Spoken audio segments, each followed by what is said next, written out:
Magandang araw mga kachika! Mabuhay!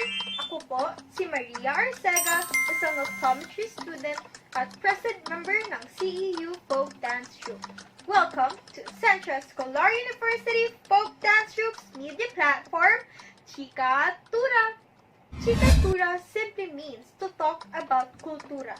And of course, in this media platform, we will talk anything about the Filipino culture.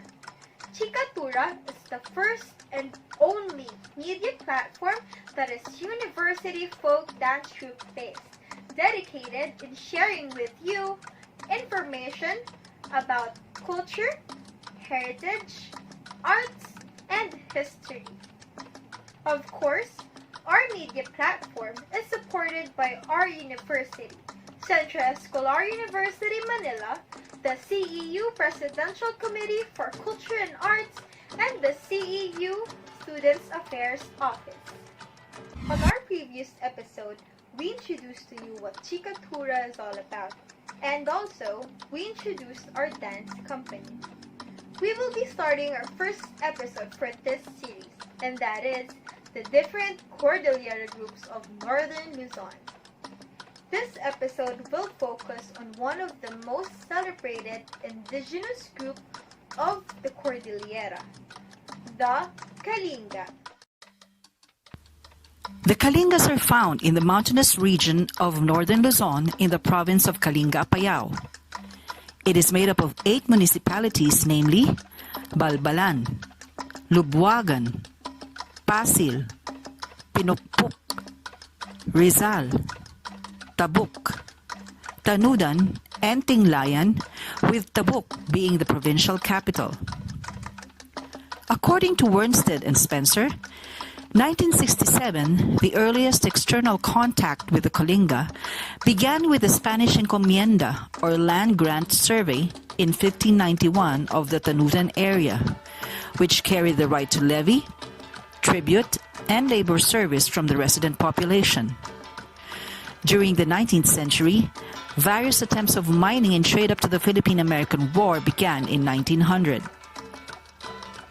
The ever-increasing incursion of outside interests, particularly through commercial mining, logging, and hydroelectrification, has affected cultural change and ecological degradation in the Kalinga area. Kalingas were still able to maintain their culture despite the attempted occupation and colonization of the Spaniards, Americans, and Japanese through their warrior culture and mountainous terrain. The term Kalinga has no derivative from any of the Kalinga dialects spoken. It is believed to be derived from both Ibanag and Gadang, meaning headhunters or warlike people. Since headhunting was once considered as a noble pursuit and symbolized bravery in the early days, Kalinga made headhunting called kayaw a part of their lifestyle. These kayaw resorted to revenge or to get even with their enemy. Due to this principle, a practice called bodong, a Kalinga word for peace pact, wherein a bilateral, non-aggressive pact between the two communities is done.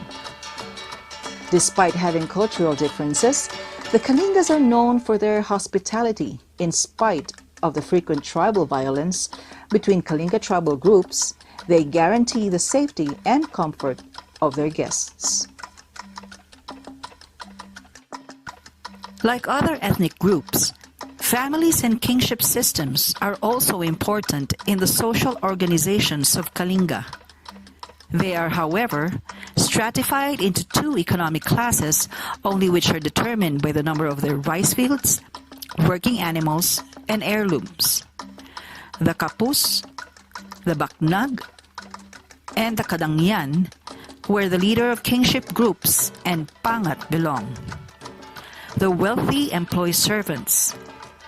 Politically, the mingle and the papangat have the highest status. The mingles are those who have killed many in headhunting, and the papangats are those former mingles who assumed leadership after the disappearance of headhunting. They are usually the peacemakers, and the people ask advice from them. So it is important that they are wise and have good oratorical abilities. The Kalingas are considered the peacocks of the mountain. It is because of the attention and details they put into their costumes and accessories. They are fierce headhunters, but romantic in nature. They are rich in music and dance traditions, evidenced in the numerous musical instruments and dances that they have. Popular dances are the banga, tadok or tachek, chalijok, patong, and salip, to name a few. They also have a collection of musical instruments, such as the gansa, and bamboo instruments like the patatag or pateteg, tongatong or dongadong, balimbing, buong kakaubeng, patanggok, patangug or tagitag, and the sagaypo, sagaypo or saysayop. Musical instruments that are only played by solo men are the tunggali or nose flute, notched flute called beldong, padlong or padong, whistle flute called ulimong, and a bamboo Jew's harp called ulibao or giwong. The Kalinga province is rich in agricultural, mineral, forest, and wildlife resources, where rice is the main product. They are also famous in exporting large-grained rice, cacao, coffee, corn, sugar, bananas, and vegetables. Rice terraces called payao are also found in the Kalinga province.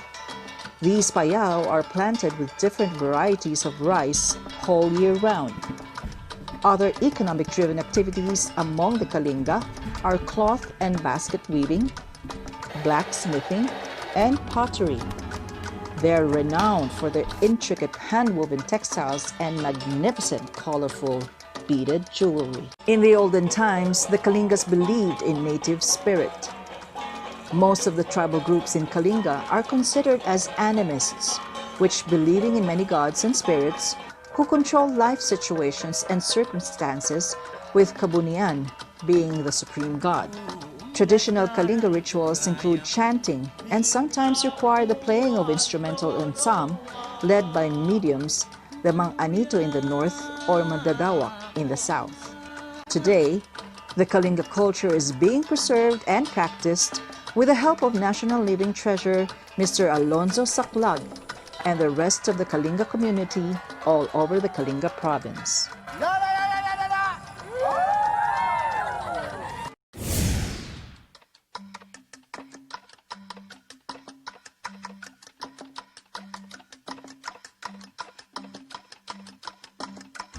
Napakagandang paglalakbay ang ating nasaksihan at natutunan ngayong episode na ito. Naway may naibahagi kami kahit munting kaalaman sa inyo. At tiyak na mas marami pang kaalaman ang aming maibabahagi sa aming mga susunod na episode. Lagi lang po nating tandaan na ang kultura ay isang mahalagang bahagi ng ating pagkakakilanlan bilang Filipino. Kaya't ating ipagmalaki at mahalin ang ating kultura. Muli, ako po si Maria Arcega na bumabati sa inyo ang isang magandang araw. Ito ang Chikatura, mabuhay ang kulturang